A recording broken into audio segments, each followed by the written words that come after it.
Welcome to Reinventing Perspectives, the show that's all about wealth creation through a What Would Jesus Do lens.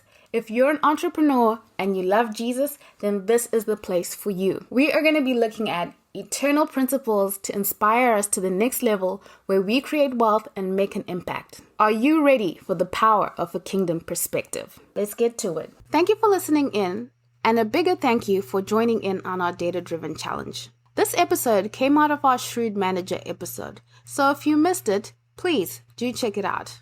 The late management guru Peter Drucker used to say, if you cannot measure it, you cannot manage it. Well, what is the data-driven challenge? It's 12 weeks that we're going to put a magnifying glass focus on our data. We're going to look at the numbers. Yes, the numbers. Why? Because the numbers don't lie. They are communicating what is happening, and we don't want to avoid them. We're going to look at our customer feedback. It's time to listen more and talk less. The mission of any business should always be, how can we serve you better? This challenge could not be more timely. Well, why a data-driven challenge? Proverbs 27 verse 23 to 24 says, be diligent to know the state of your flocks, and pay attention to your herds. For riches do not endure forever, and a crown is not secure for all generations. It sounds like today, huh? No company is too big to fail. Those days are like a distant past. Big corporations like J.Crew, Hertz, JCPenney, Virgin Australia are among some of the many companies that have filed for bankruptcy according to Forbes.com. When your customer is impacted, you are impacted in obvious and in not so obvious ways. It's important to stay informed because you want to make sure that your business is relevant to what's going on. The customer is always right because they keep us in business. My marketing professor used to say, a customer is like a dollar bill that's walking. Ignoring your customer is driving the dollar bills out the door. This is why we have to be obsessed with our customer, especially during this time. Well, how are we going to go about this data-driven challenge? Well, we're going to look at trends. We're going to look at the daily trends and we're going to look at the weekly trends. Why? Because success leaves clues and so does failure. We want to understand what's working and what clearly isn't. And when we look at what's working, how to amplify what's working. And when we look at what clearly isn't working, we want to ask, can we turn this around?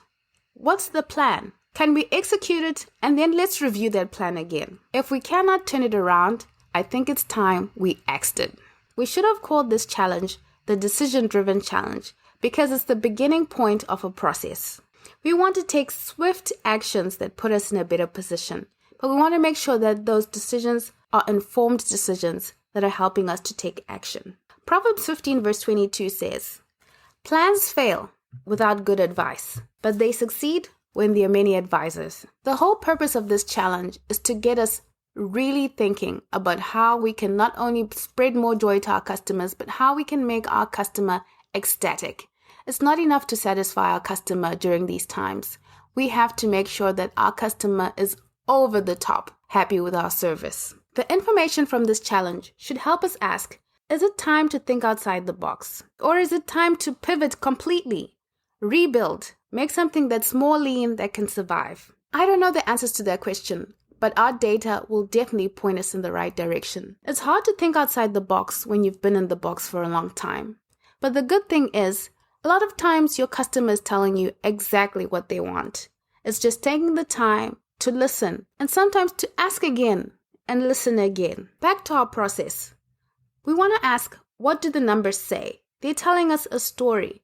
And what is the story they're telling us? Are we in trouble? Are we okay? Could we do better? We'll look at our revenues, our sales. But we don't just want to look at our sales because our sales don't tell a complete picture. We also want to look at our operating profit. How well is our core business doing? Sometimes you have multiple streams of income.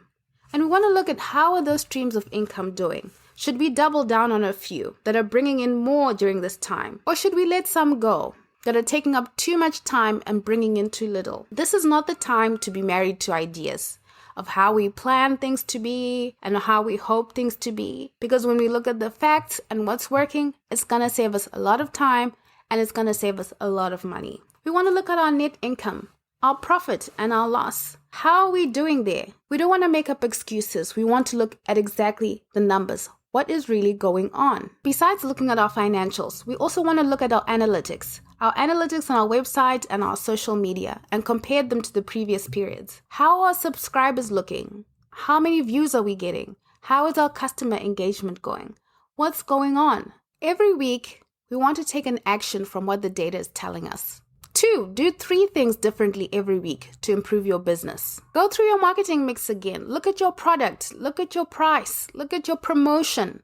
Look at the place in which people can find you. And look at how efficiently you're running the business. Leave no stone unturned. Not only will existing businesses be competing for customers, but because so many people are out of work, there are likely to be more and more new startup companies that are going to be trying to help meet the needs that your company already does. So the competition is about to get super stiff if it wasn't already. Well, when do we begin all this? It's time to begin now. Proverbs 3 verse 6 says, "In all your ways, acknowledge him, and he will direct your path." We need wisdom to be able to make the right decisions and to be able to gain clarity and understanding of what the next best move is. Look at the data, analyze what it's saying, understand what your customer wants and needs, and take action today. Improving your business day by day and week by week is the only way to stay relevant to your customer. These are difficult and trying times for businesses and even more so for customers. So let's spread a little more joy by giving truly tremendous service. Let's get started. If you got some nuggets out of today's episode, please do let us know. Help us to serve you better by joining the discussion on YouTube at Reinventing Perspectives, or drop a comment on our website, reinventingperspectives.com. Until then, see you next episode. Stay well.